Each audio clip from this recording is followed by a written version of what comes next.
Otep, and happy Women's History Month to you all. I hope everyone is doing okay, and I appreciate you being a part of today's Matters of Diversity with Dr. B. Today, we are going to stay on our topic of dealing with how we appreciate and love the women in our lives, and how we so much appreciate this month that has been attributed to women. And with that, we have a very special guest today, coming to us straight from UCF. It's Dr. Mc Santana. She came to us in 1995, serving in several colleges and units on our campus. She has been the director of Women's and Gender Studies, that program, since 2009. She teaches at the undergraduate and graduate levels, courses like Women, Race, and Struggle. That'll be a great conversation today to talk about. Global Women in Crisis, First and Second Wave of Feminism, Introduction to Women's Studies, and Gender and Community Activism. Dr. Santana is an avid reader of historical fiction. She's a gardener, a photographer, and an activist. So with that, let's say hello. How are you? Hi, how are you, Ken? Thanks for having me. I'm glad you were able to be a part of this. I think we've been trying to get you on this podcast for some time now, and we finally are able to work out a date. So it's great to have you, especially given the work that you do and your drive and your passion. So can you kind of talk a little bit about maybe the significance of Women's History Month to you, and maybe what UCF should be doing with regards to making sure that we celebrate not just this month, but always the women who are part of the UCF community? Well, I think, Women's Month should be every day. I mean, we live in a community surrounded by women, and we are really a pivotal part of anything that happens in society. UCF has done a tremendous work.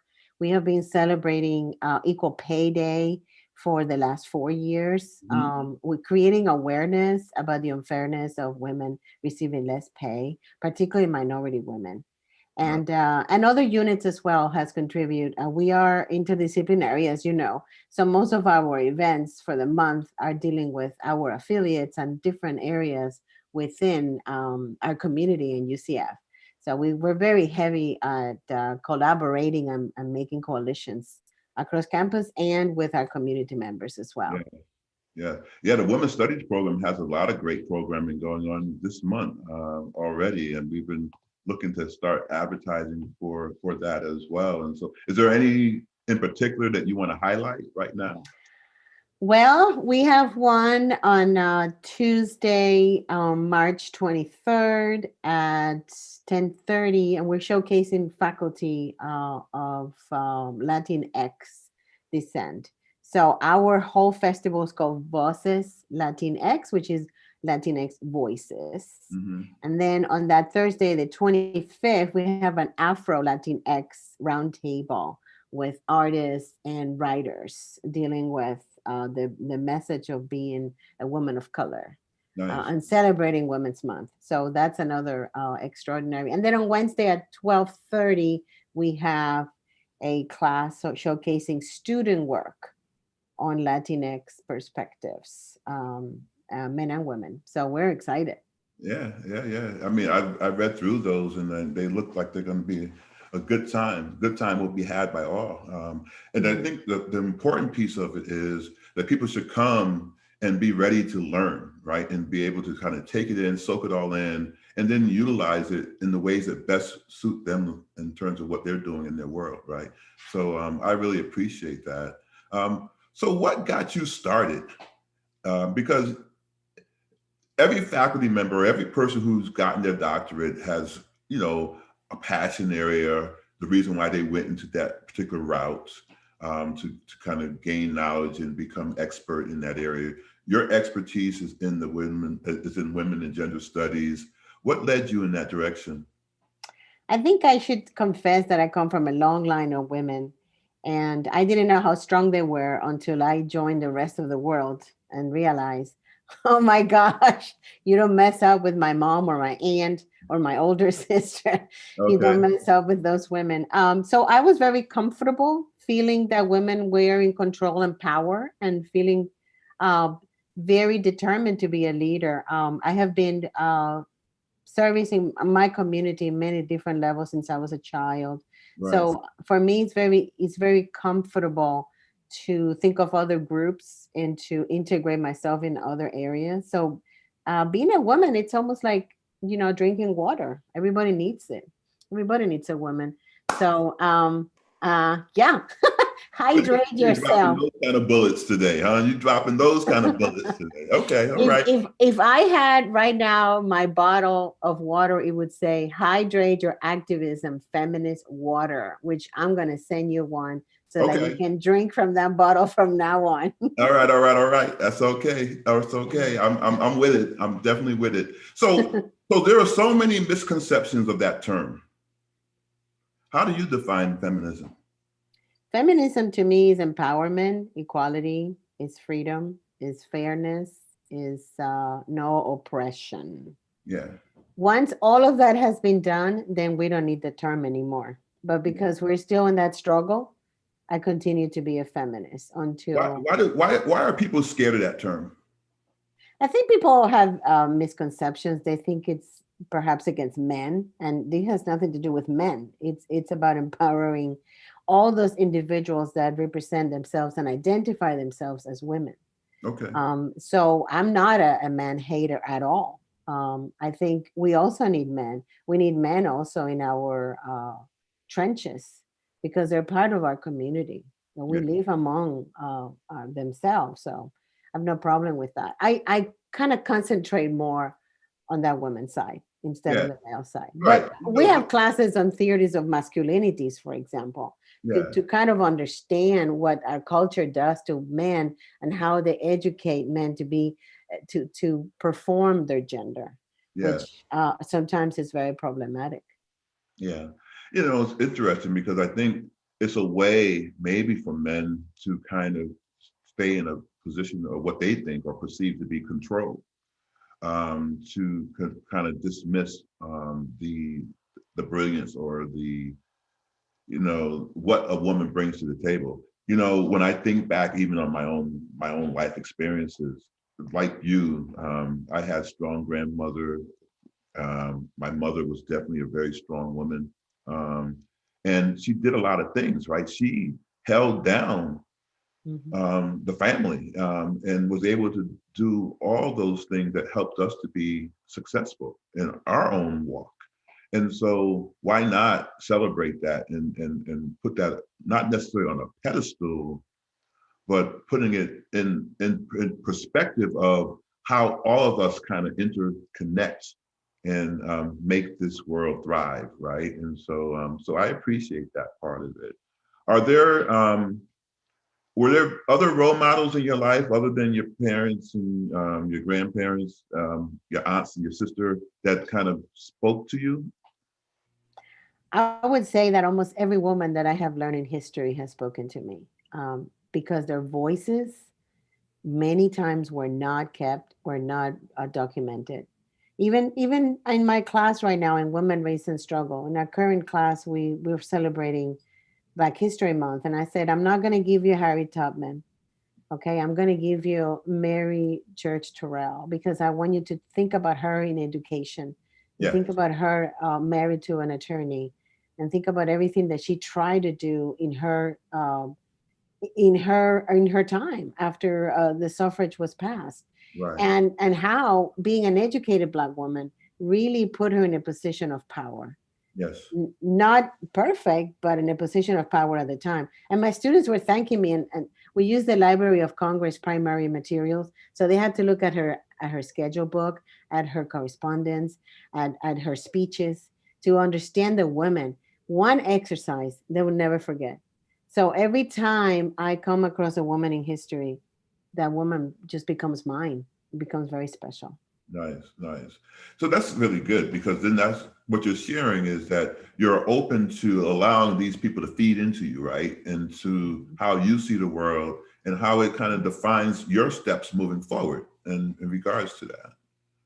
Yeah, that's true. And I think everybody has an opportunity to have a voice. And if you have power, allow them that power to push forward those that don't have a voice. So Yes. take yourself out of the equation and push them forward. Make them be the resource and the source of the information. And that's why we really build a healthy community.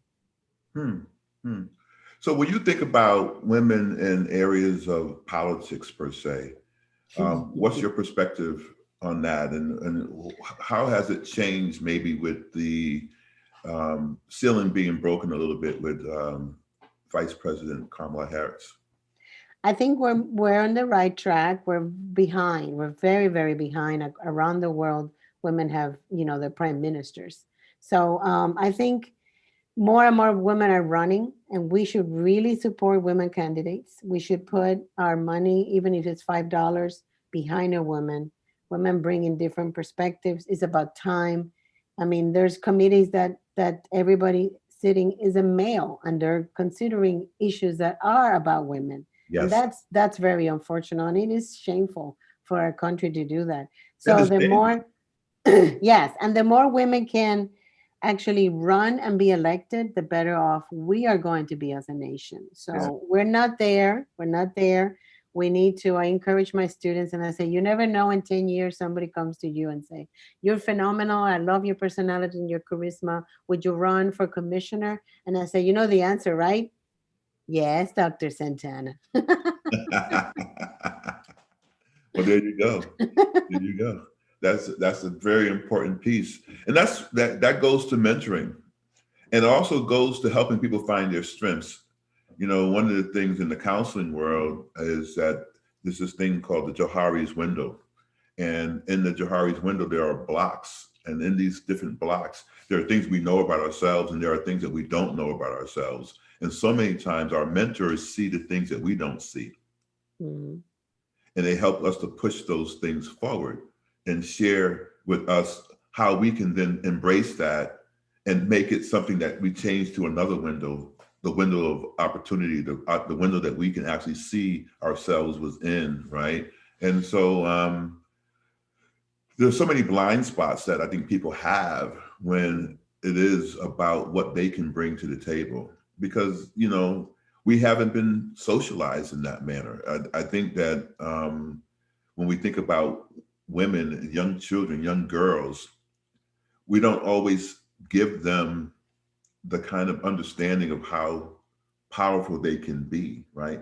The messages that they receive sometimes is that, you should see yourself in this other role and not necessarily the leadership role. And so, what does that say to you? How do you resonate with that? Well, I'll tell you two quick stories. One is I had a student in women and gender studies, and we would chat, and she would come to my office, and she told me her major, which we would not disclose. And I looked at her and I said, "Really, really, you're gonna be X?" And she said, "Oh yes, my family did this, my mother did that, my aunt." And I say, "Well, I see you as a lawyer. I see you creating policy. I see you defending causes that nobody wants to take." And she said, "Really? Really? You see me like that?" And I said, "Absolutely. You charismatic, your personality." Well, guess what? She's a lawyer. She's a lawyer. She came to tell me I switched my major. I'm going to law school. She is a lawyer. Now we have a voice that can help in the legal profession. I Yes. saw that so clearly when I met her. And she didn't see it. She was more like kind of meek and more quiet. And she said, Mhm. "Really?" And I'm like, "Yes, you're powerful. You Yeah. have the power." And another quick mention is that we have a mentoring program for seventh grade girls, and we match them with a UCF women, and it goes for a whole academic year. It's for Right. STEM. It's on STEM. Yes. But after age 7, girls start questioning themselves. By the time they are in middle school, they are so overwhelmed by all the messages society is giving them about their bodies, their hair, their nails, that they have stopped thinking about their intellect and their Hmm. intellectual power. So they start not raising their hand and not being in the front row and not answering the questions. And the teachers are then picking more on the boys, and the boys feel more and more secure while the girl feels insecure. What grade level did you say? Um, Seventh grade, or did you say 7 years old? Seventh grade, they start. No, in seventh grade is when they hit the moment of puberty, and everything is very complex. Okay. And the messages that the girl receives are so disproportionate problematic for her that Yes. she started questioning. She started Yes. questioning things like her intelligence, her ability, the fact that she can be an astronaut. Yes, and she can be the next president of the US. Yes. So we grab those girls and we give them mentoring for leadership so that they can decide, yes, I will study math. Yes, Yes. I like science, and go for Excellent. Well, I have a third grader who's coming your way. it. Got a couple more years, and then Very good, very good. so I'm signing her up. I'm signing her up already. Yes. That's excellent. That's very excellent. So I'm quite sure that people come to UCF because of your expertise and the things that you bring to the table. How are you out in the community? How is your voice heard outside of UCF, and what are some of the things that you're doing? Well, one of the organizations, nonprofits that we partner is the Farm Workers Association of Florida, and the office in Apopka. And we started 12 years ago working with them, putting together a conference every spring called Women to Women, where I am their fundraiser. And we found different talent that can come and give them lectures. It's basically a conference for a whole day where we feed them, we take care of their kids, and we have about 150 volunteers. Of course, my students are very active in that. And we find them keynote speakers to address whatever issues the farm workers decide on that particular year. So it's never an imposition on me. It's more like, tell me what you need.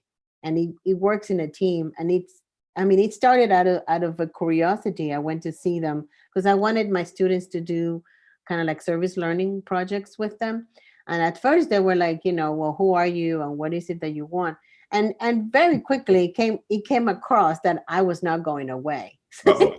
So they said, well, we would like to have a conference for women. We had that 1 year ago, but it's hard. Nobody really comes through. And I'm like, oh, you don't know. I move into action. So we have been doing that for 12 years. It's an excellent program. Now we do toxic tours in Apopka. We talk about environmental racism. And we introduce our students who are not farmers and maybe have never been out in a farm of the plight of the farm worker, Okay. and how they are suffering from health issues from pesticide, what that has happened to them, especially because they are organic pesticides which remain in their bodies, and it remains in the bodies of their children and grandchildren. Yeah. And just making them realize that they are part of our community, that they're not separate from another planet, Nice. that they go to the same CVS pharmacy and buy Q-tips at the same price we do, Yeah. but Yeah. they're making $16,000 a year. Yeah. Yeah. Which is a disparity that no one should have to kind of live through in terms of that. So I like that early on you talked about the pay equity that's here at UCF, but that is something that needs to be more global in terms of how we are recognizing people for the work that they contribute to society. Um, I think about all the struggles that are going on with, we're here grappling about whether or not somebody can get $15 an hour. And to me, the story is, should we be able to move in that direction? And then you have these business owners that say, well, then you're affecting my bottom line. If you do this, then that's going to take away my opportunity to have more profit in my pocket, is what I hear. But but nothing in there is altruistic or in the benefit of the people who are doing the blood, sweat, and tears for different organizations, right? This is, well, I have to pay more insurance, I have to do this, and I have to do that. And it's like, well, these people have committed themselves to your business. $15 an hour shouldn't be that hard of a pill to swallow. How much wealth is necessary in some regards, right? That's my thought anyway. What comes up for you hearing that? Well, when you mention pay rate, I think of, I had an Indonesia speaker coming from the State Department to visit UCF and wanted to talk to me about that. And we were, just discussing things. And she goes, "What is it that you mean by pay gap?" She was, because in her country there's a table that says if you're a teacher and you have this diploma and these years of experience, you make that, and it Yes. doesn't matter your gender. It's based on your skill and your profession. And so she was taken back that the United States didn't have such table, that we could not guarantee that a nurse will make the same or a teacher will make the same Yes. or a marketing director will make the same, because it was not planned so much as a government job. But even in a government today, we have a range. We Right. never have a particular number that says this is your rank and this is what you make. So that interpretation comes in with, I think, greed and gain, and that is the mixture that you're talking about, that it's so controversial and at the same time so problematic when Yeah. we put a price on somebody's head and we Mm. say you are worth this much of money an hour to me, Yeah. To when me. in reality that person is also responsible for others, is responsible for a home. Yes. So that is problematic, and at the same And time, can't move past the poverty rate. The poverty no, level no, on it's some of the salaries that they're making. You got someone who, and I'm not knocking people who have businesses. I understand it's know-how and some other things, right? But you're profiting and you're getting somewhere. But you have someone who's also helping your business to grow and to be what it needs to be. And you think, and I don't know what you're thinking about them, but to me, it's like you could have much more support of them and what they're going through. When I come to think about, some people are having 4 or 5 jobs yes, to make ends meet. When somebody correct. profiting on this and is living in a big house on the hill and has all these things that, in some regards, are extra, right? Everybody would love to have them, but in a real sense, they're extra. And while this other person is struggling to feed their child, and they come to work for your business every day, that's pretty problematic. And think about, you're talking about probably a woman who is the head of household, Yeah. who is then running to another job, Yeah. and then who has somebody covering for her so somebody can pick their child. Yeah. And at the end of the day, that person is alone trying to make a living and raising a family, or working perhaps with an elderly parent. Right. And it is much more than just one worker. Every woman touches 7 or 8 lives every day. And without complaining. Well, with the eagerness to and the willingness to move forward, because there's no other choice. No other choice. Because being the head of household means you are it. Yes. There's no the second round, the second shift. That's it. You are the second shift. Yes. That's very powerful. Very, very powerful. So how do we, in your estimation, change that? What needs to happen from your point of view? I think, in all honesty, we need to start thinking that the famous phrase, the breadwinner, is for everybody. Mm. And it could be an adolescent that is the breadwinner for his family or her family. It's Mm. also ageism. It's like we consider young people not able to do much, kind of like uneducated and useless. And in reality, they're not. And the same with older folks, thinking that they're not, their time has passed and we can do anything or benefit from them.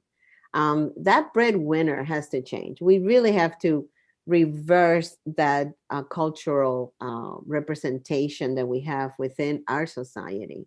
Okay. Men need to make more money because they are the head. They have to sustain others. Yeah. So it starts with that. And it also goes to the fact that we are all individuals, Yes. and that individuals deserve happiness or the pursuit of happiness, right? Right. We've heard that from some document before. And that we strive to do an honest job and that we should be paid. Because when you think about how much is food in our country, how much is to have equal housing or fair housing in our country, and then you put next to that the amount of money that you can make, it's impossible. You have to have a roommate for the next 60 years to help you pay Yes. whatever you're at. So how then can we make those two meet? Well, Yes. something has to give. Childcare has to be reasonable. Housing has to be reasonable. Even public transportation. If that employer doesn't want to pay me that amount of money per hour, maybe they can get me a car. And then I don't have to spend money in buying a new car or buying a car that is more reliable. Maybe they can give me gas money. There's ways of making that bridge that not necessarily is going to be assigned by the government. And that's how goodwill Yes. built between communities and between the employer and the employee. Not necessarily having that. Maybe I cannot pay you that amount. My business is small, but I'm gonna let you leave so you can go and pick up your child and come back. Or maybe I'm gonna give you an extra whatever for gas every week. There's certain things that will mean to me as your employee that you care, That that you you care. know that I am struggling. Wow. That's you just Solve. It's all solved now. said a mouthful. But it's important that people need to think about those things in context of how people live their lives. Uh, if you come from a place of privilege and you don't necessarily recognize that, right? You've come from a place where the whole philosophy in what your upbringing was the man was the breadwinner, and that children should know their place, and all these different things. If you start to compartmentalize people in that way and can't think about the humanism that goes into what's happening in other lives, that's what it means to put yourself in other people's shoes, right? Yes. um, because most people don't know the struggle that people are going through because they have not had to live through that. And so then they blame the person for their own situation, when in all actuality, they just have not been given the access to be able to be as successful as a person who has had the inheritance to get there, if that makes any sense, right? Um, you know, there's something to be said about someone who goes to college. I think that young person that you talked about who became a lawyer, when that person first started out their journey, they were of the mindset that this is the thing that I can do. This is the thing I'm good at. This is what is good in my family. So this is where I'm going to go, because they haven't had the vision to be able to see past that. And then when somebody sows into them the ability that they can do this, they can be a lawyer, and they say, wow, I can do that. You change someone's history Mhm. when you do things like that. You give them the power, that you empower them to be able to see beyond what they may not have been able to see before. And that changes things, especially for somebody who's a first generation student at the college level, So, so that's the part of the mentorship that we should be doing. And I think it's coming out of the Women's and Gender Studies program. So that's a very powerful thing, that maybe is not always recognized. Well, I think that when you think about mentoring, all of us are mentors. And if we're not, we should. 5 minutes a day can change somebody's life. Yeah. So even if the people that you work with and you notice something that was done really well, and you just send a thank you in an email, is so impersonal nowadays.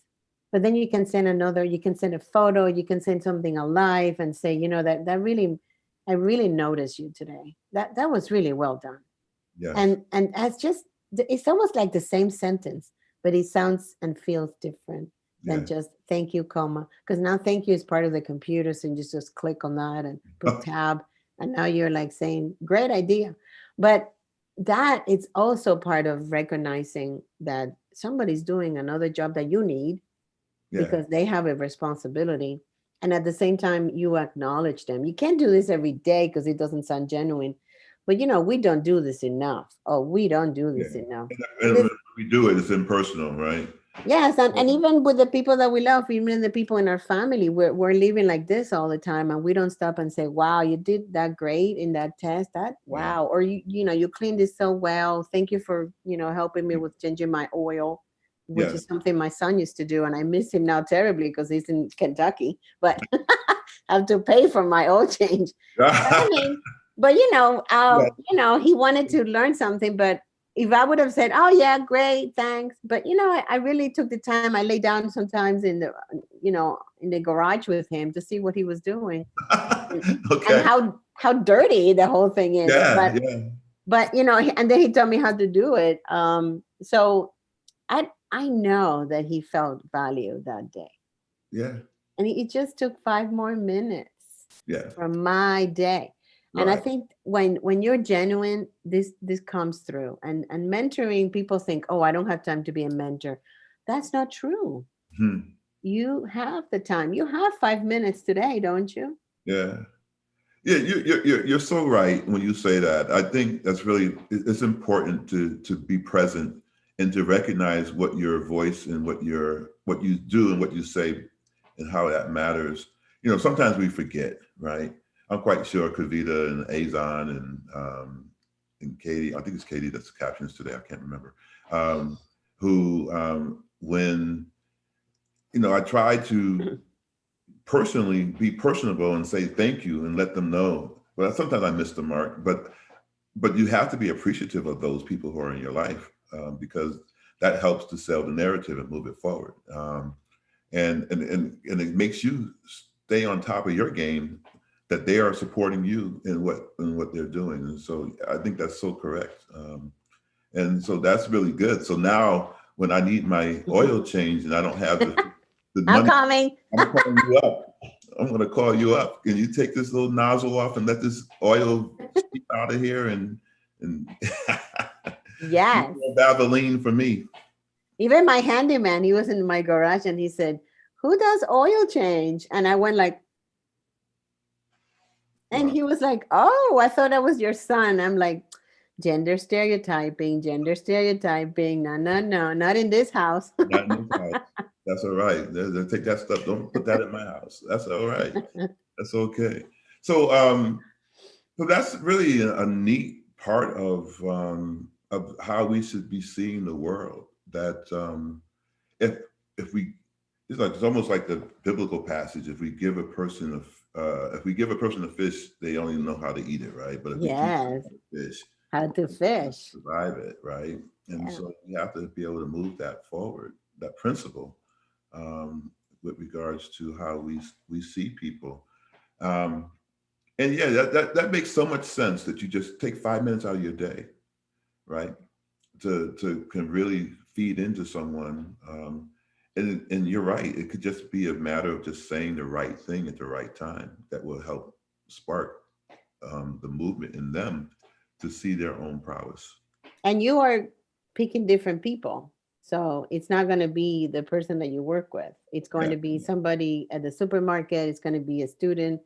It's going to be somebody at home. You yeah, pick different people and yeah, you spread that acknowledgement, yeah, because everybody is working, everybody is busy, everybody's yeah. doing And something. you shouldn't look for a reward, and you shouldn't look for like I'm a counselor educator, and so in counseling, when we work with our clients, we don't always see what we sowed into them, right? We don't see the blossoming Mhm. of the seeds that were planted. Um, but sometimes, every once in a while, we get a gift, and we run across a former client or a former student, and the student says, you said such and such and such to me Yes. back in the day, and it didn't resonate then, but it does now, right? And Mhm. so those messages are what I think motivate at least me to continue doing what I'm doing, because I know that I don't have to know that it made a difference. I can hope and pray that it made a difference. And then when I get the gift of them saying, hey, look what it did for me, then it's all that much more meaningful. It's true. I mean, in education is one of the most rewarding things I have going on in my life, Hmm. is knowing that they will never have this class again. They will never learn this topic again. And they might never cross paths with you again. But at this moment in time, for 15 weeks, they're part of your life. You are part of their lives. Yeah. And you have a chance. You have Mm. a chance to deconstruct on justice. You have a chance to support justice Yeah. and be fair, and have a moment to stop and wonder. Mm. Sometimes I tell my students, I might be having a bad day, and then I hear you say something and I stop and I wonder, where that opinion came from, how you navigate your life to get to this point to say that to me or to have that opinion. And Yeah. if I didn't stop and wonder, I might be giving you like check or crosses, like no way. But once I wonder, Yeah. and I wonder because I am having a bad day and Mm-hmm. I'm not at my top of my game, Mm-hmm. it slows me down. And then I thought, well, maybe, they don't have experiences like this, so they don't understand what I'm trying to say. Yeah. But I think, we all worked our biases throughout our days, and Yeah. then we need to confront them and have them right in front of us so that Mhm. we know, okay, let me not go there Yeah. because I have this preference over that one. Yeah. So you talked earlier about STEM and the need for women in STEM fields is one of your passions, I believe. And so, and there's also all these other disciplines that we have on our campus. How might a faculty member who is in biology or in any field really, how can they connect with the Women's and Gender Studies program, either to kind of bring forth a class or do something? I mean, is that something that you are inviting in even that can kind of help not just your program, but also help different disciplines to kind of engage and provide the kind of things in their curriculum that support women and gender issues? Well, it's very nice that you ask, Ken, because you're not one of my faculty affiliates. And now, right now in screen, I'm going to invite you Oh, to be one of our faculty affiliates. We have about 68 of them across campus, and many of them come from STEM, even engineering, nursing. And they sometimes are dealing with topics that are directly involved with women and gender studies. And other times they are not. They might do research on the community, or they might have an interest because they understand the importance of it. So these affiliates receive all my wonderful emails, participate in events, bring their students, uh, participate in committees for scholarships that we give. We have 8 different scholarships for almost any student in campus. So we are really truly interdisciplinary. We understand the importance of the participation of women, fully participation of women in society, and also of girls. So we teach 3 courses on girl studies. yeah. So somebody who is in education might enjoy being an affiliate because they know that we have that particular side of our research interest. But by being an affiliate is the first step, because Okay. then we connect, and then the sky is the limit. I mean, sometimes I have students that are STEM that they come to me for advising, and that's not my field. But when they're there, they just want me to hold their hand, Yeah. and Yeah. it's a virtual holding hand. It's kind of like telling them, I know it's hard. I know there's hardly any men in your classroom. I know that sometimes you wonder, am I wasting my time? And I Hmm. said, no, you're not wasting your time. You have the power and the intelligence. Stay in that seat, keep it warm, thrive. Yes. When in doubt, thrive. Show it off to the world that there is a reason why you were accepted to this program, Yeah. and that we need you in our community. I need more women doctors. I need more women lawyers. I need more women politicians. I need them in my life. Yeah. I like another point of view. Nice. Nice. So as this person who's an affiliate, they also can teach courses. They can be guest lecturers. They can be mentors for your students. There's so many different ways that they can kind of engage with the women's studies program. You got it. And we also have a junior affiliate for graduate students that Mm. create community by meeting one another. And also they know now that there's a faculty affiliate that maybe they want in the research team for their thesis, undergrad or grad. So Nice. it kind of connects the dots Yeah. around campus. So it's really efficient, and it's fun. It's fun. Okay. All right. So I got to ask for you too then, because I think we have to do that. No, I'm only kidding. I'm only joking. But when you said interdisciplinary, it brought up the fact that one of the things that we're hoping to do in ODI is to create an interdisciplinary conference on our campus. We don't have one where we can kind of look at what the different intersections are from across campus, no matter what the discipline is, and talk about it from a cultural lens, a diversity lens, or inclusion lens. I think that it taps into what you're talking about. The hope is to have a campus-wide event where any person, no matter what the discipline is, can come in and share what they're doing. We can bring in some guest speakers, keynote speakers who come in and talk about what it means to be interdisciplinary, how to really take it to the next level with regards to the work that we're doing so that we all feel included, right? In this process, we understand why what this is happening over in chemistry building, what they're doing over there kind of intersects with what they're doing in biology, what they're doing in psychology, what they're doing in any particular position. I think about what criminology people are doing, certain things that maybe when they're doing forensics, looking at different things, they can tap into someone else on campus that may not have that same discipline, but can really feed into the work that they're doing. And so that's kind of the thought process behind the conference, so we can really connect more, know what our peers are doing, right? We see each other, we work on the same campus, but we don't necessarily know what each other is doing. And so one of the reasons why this podcast is important, because we need to be able to share the words and the knowledge and the understanding of how this university as a whole kind of works. Well, Ken, I like that idea. Count me in. We really need to be more connected. Our minds are brilliant, but sometimes we're in our cubicle and, and we don't know. I mean, time passes by and we can really find collaborators. I just finished writing a third grant this year. Yes. And when you are writing a grant, the first thing that you think about is like, I need a sociologist. Well, let me find, oh, I have an affiliate who is a sociologist, or I need a criminologist, or I need somebody in education. Yeah. So that's why knowing those players is important, and finding, maybe not today, but maybe in another year, you go, wasn't this person doing that research? Maybe Yes. I can connect again. Nice. That's very nice. I appreciate hearing you say that. I think that again, it helps to build our community. No, Right. definitely.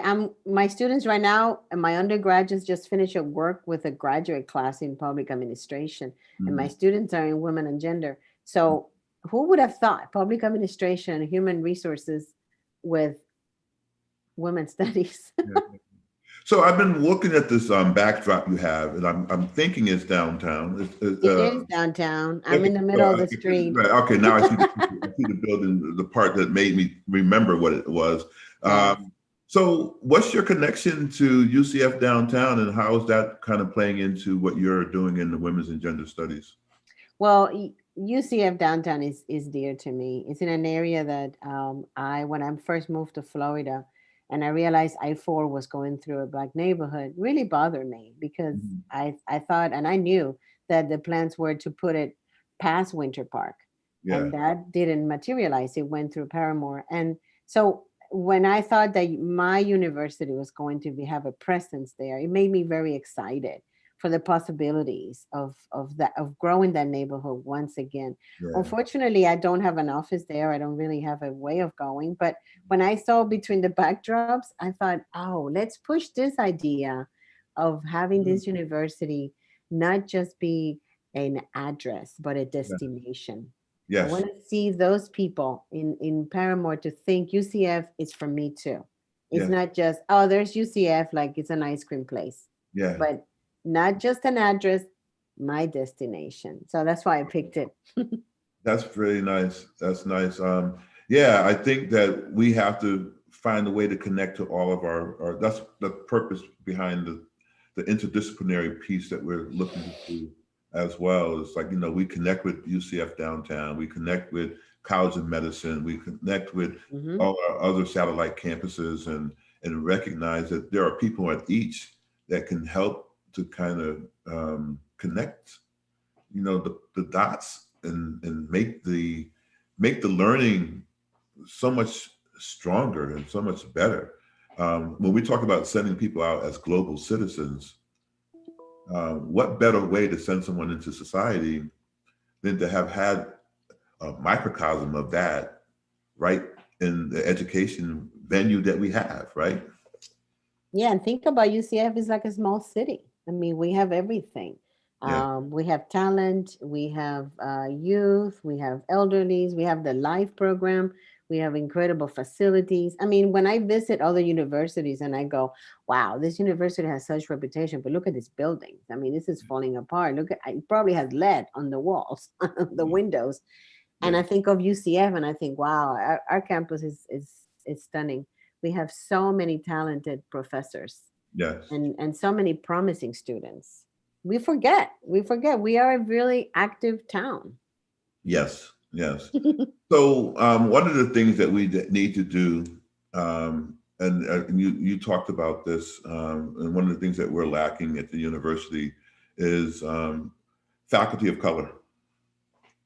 We have, the different disciplines. We have other ways that we can reach out, and that's not saying that the faculty that we have are not great. They are. Hmm. Um, but in your eyes, how can we bring more diversity to the table, especially when you talk about women in STEM? How do we bridge that gap? How do we get over that hump in terms of the lack of females who are, or women, I should say, who are in the different disciplines across our campus? Well, first we have to forget that notion that there's no minorities out there with a PhD that we can hire as minority teachers of chemistry or physics or math, because that's not true. We just have to make an effort and Yes. go to those schools before they graduate when they're ABD and make offers and go to their conferences. Mm, And all of those things are done by discipline. And you know as well as I do that every discipline has one or two organizations that they're prime and they meet and they have interview sites. So look and you will be find. intentional. Yeah, look and you will find and bring them because we need them. We need them as colleagues. We need to be more representative of our student body. I Yeah, mean, how many MC Santanas do you know at UCF? So I don't want to be alone. that's I it. want more company. Right, that inclusivity. That's right. I need to feel like I belong, right? And Yes. so many times we don't want to be looking at someone's website, and definitely at UCF, we don't need our website to look um, and showcase that we are not as culturally diverse as we say we want to be. Yeah. It has to be in every discipline. We need, you know, is, you know, there's this thing that I did some time ago where I did some work with looking small focus groups, faculty, and there was a sentiment that came out of it that once we reached the quota, and I'm like, what quota? Why is there a quota? Why does, if we have one black person who's working in our department, we're okay? That should not be our mark.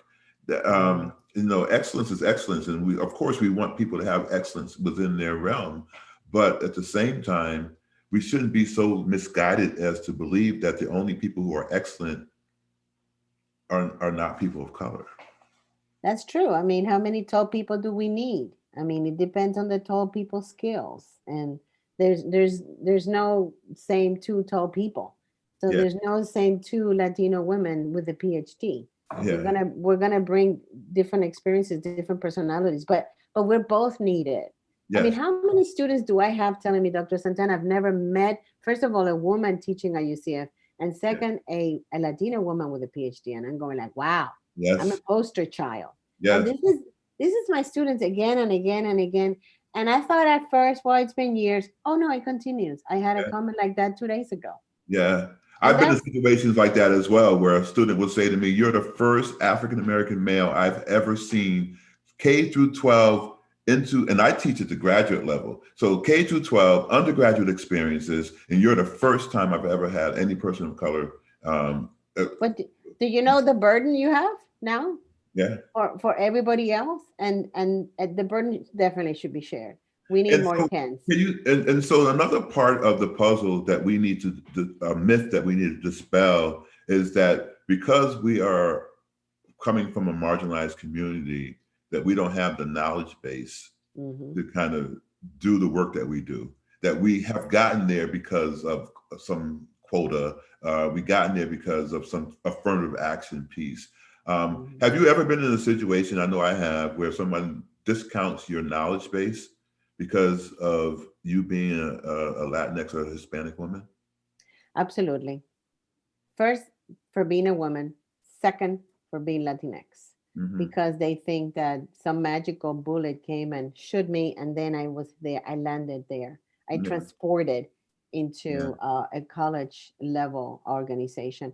And I said, I studied 12 years, just like a yeah, medical doctor did. yes, And that's what I'm called, Dr. Santana, and I'm very proud yeah. of that. Yeah, I've been in a situation where at a former university where one of the students went to one of my colleagues and said, "Can I trust what this person is teaching me?" Ooh, Yeah, ouch. and so the Yes, you important can. part though is your colleague has to be able to bite back and say, "Wait a minute, this person is just as knowledgeable and equipped to Hmm. do the work that we do as anyone else."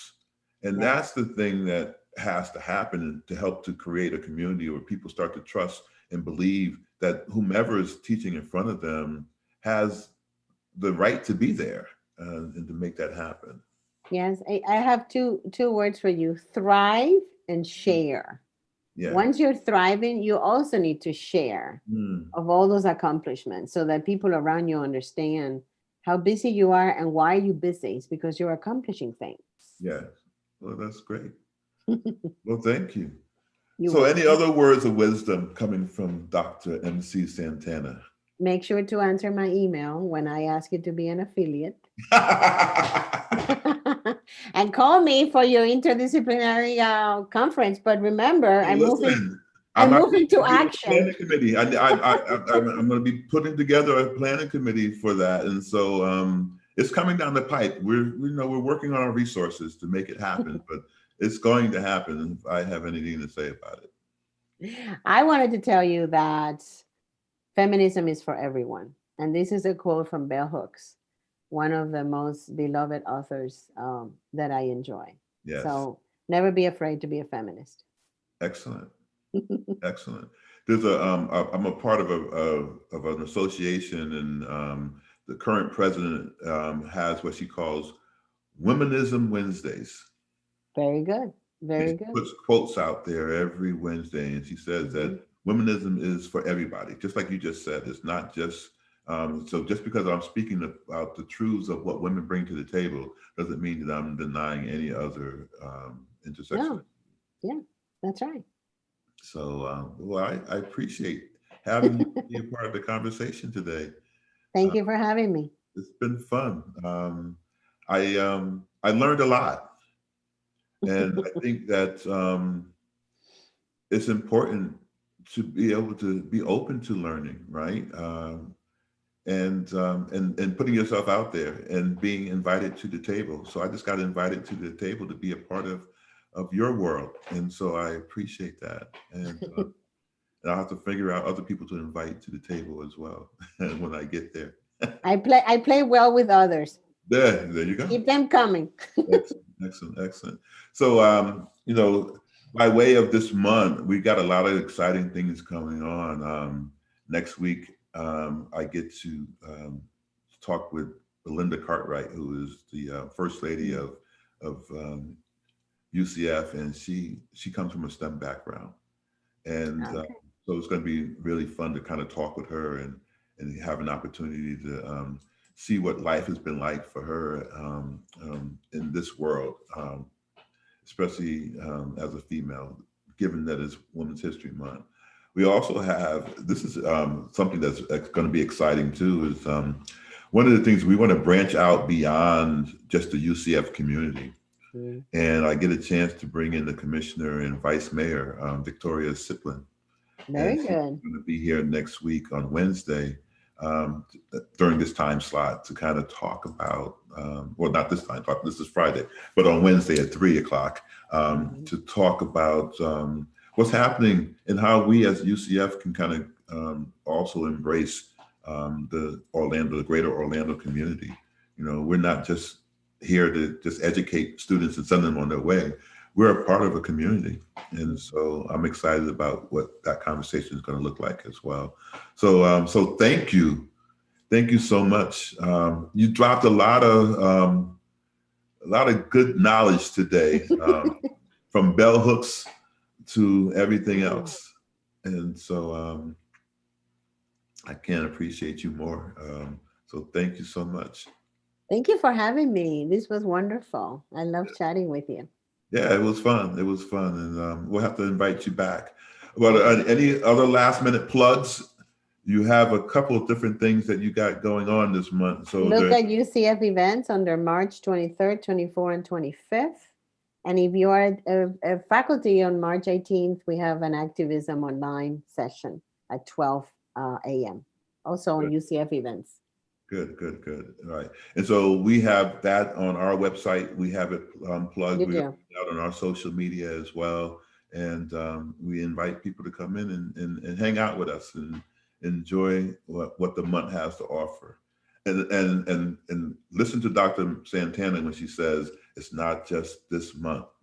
Yes, it's every day. Every day. We are water. We are water. That's right. You owe me a bottle of water. Or That's right.